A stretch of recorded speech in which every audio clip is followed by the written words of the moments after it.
Nwega Jensi Motigacoke na thutha bururi uyu ni wanyu ona maithe maitu ni maroireire bururi uyu na ni mukenagira hade kihoto mukarugama Jensi.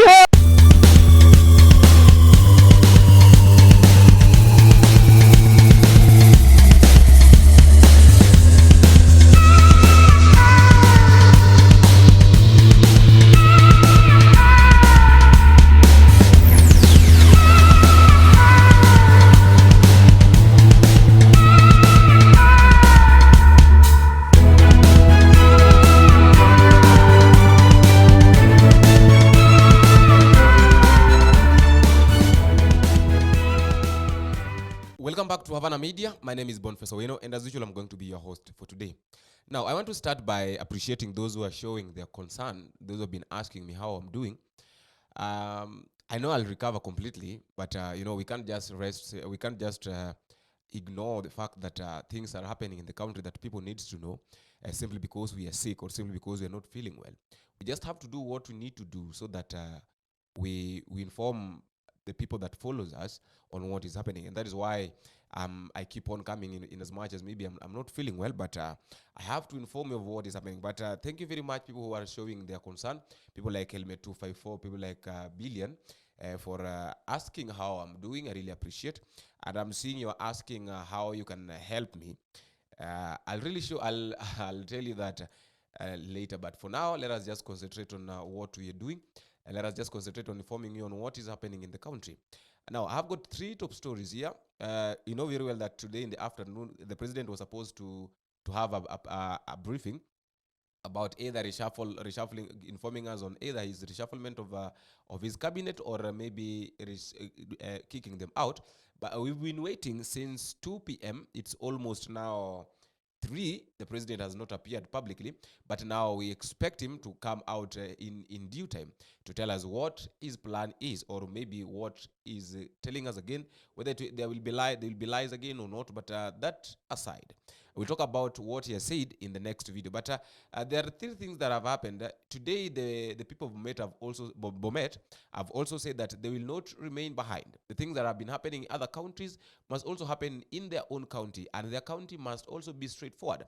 And they've decided to go to the county government's office to visit their governor, to visit their leaders, so that they can tell them, so that they can be told what exactly is happening.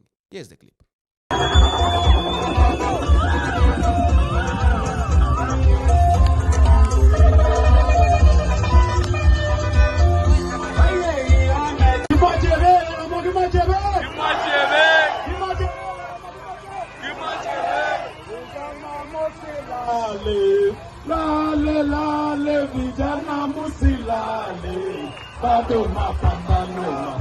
Another one, Raila Odinga yesterday was forced to change his phone number. That is according to Kalonzo Musyoka, considering the fact that he talked about the dialogue which the Gen Zs were against. Several Gen Zs tried calling him, and unfortunately, I think after getting tired of the calls, he decided to change his phone number. And Kalonzo Musyoka has revealed today that the people decided to greet Raila Odinga. Why between our why in between our revolution? Are you passing around? Why? Utapata chako. Lazima usalimie. Alafu nikusalimie. Iko busy. Iko busy. Hebu ushashika hiyo. Haya. Tuma pesa tuone kama inaendaje. Mtumie tu bob tu. One bob. Na hata hiyo pesa inaenda. Ni 21 23 34 35. Sindio? Confirm. Baba akule one bob. Kula one bob baba. Ndio mweke pia na pin. Haya. We want to The Right Honorable Raila Odinga will be coming to talk to you. And I spoke to him on my way here, and he sends his greetings ahead of his coming. Please welcome him when he does come. People went to visit him yesterday on his face. And when they visited Baba, we call him, he had to change his telephone number. Because the agency put the number everywhere. And maybe it's a measure of cyberbullying. Please be kind to Baba. But if they can do that to the Right Honorable Raila Amolo Odinga, imagine who else in this country. Transparent. You use vehicles which are gasless. I saw a friend from Lusaka, Zambia, a young lady. I spoke to President Akaide about a week ago. And he told me when he took over as the president of Zambia, he refused to buy any new vehicles. And his ministers were very unhappy with him. But now the Zambians are beginning to see what President Akaide did. We need the kind of leadership. When I was coming here, and when you get to a tea break, you will see fewer gaslers because there are ministers with you in this compound. Each of them with fewer gaslers, with bodyguards, with all kinds of personnel. Kenyans are demanding accountability. By bringing Article 37 to life, which says that is under Kenyan Constitution, and allow me to use that Kenyan example for the leaders, the young leaders from Africa, in the hope you can use this as a test case. Actually, what is going on in Kenya should be a case study for the whole of the African region.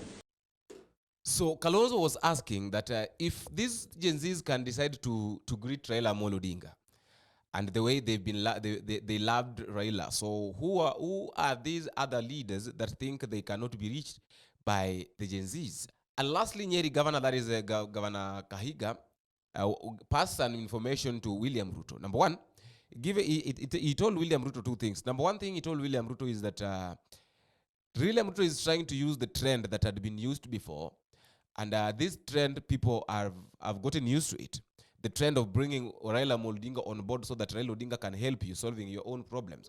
And he was trying to tell the president that you just carry your own cross. Raila Amolo Odinga, at this point, Raila Amolo Odinga cannot help you because even people are tired of Raila Odinga.